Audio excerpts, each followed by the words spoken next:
Ministro do Transporte e Comunicação, José Agostinho da Silva, e a terça-né, a Sorumalo, o primeiro-ministro, Tauruma Tangrua, onde relata serviço no Ministério refere halo durante o estado de emergência.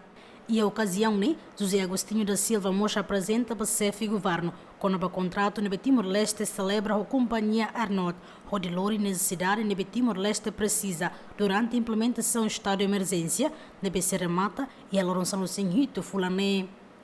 Parte comunicações linha durante a estabelece hotline sira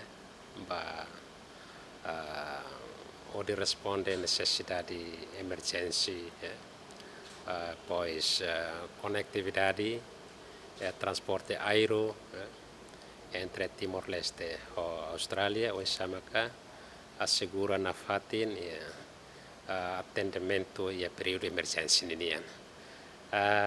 Liga hoidane contrato nebe maka horba hira governo através do Ministério do Transporte e Comunicações estabelece celebra a companhia Airnord aviação australiana o contrato né se expira contrato se expira dia 17 agora dia 17 de junho contrato ne remata.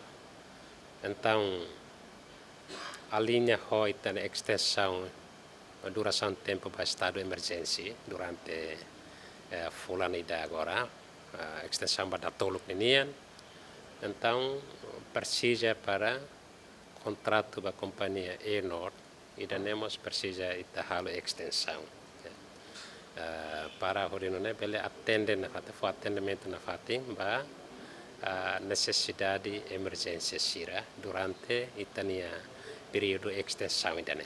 O ini hato kata tama contrato ne remata, então a reunião do Conselho de Ministros, Ministério do Transporte e Comunicações, se tava agendamento reunião do Conselho de Ministros para não bele procede para aprovação, depois maka ita extende contrato, tanto decisão coletivo atur lai maka Ministério do Transporte e Comunicações beleza celebra extensão da companhia Airnord.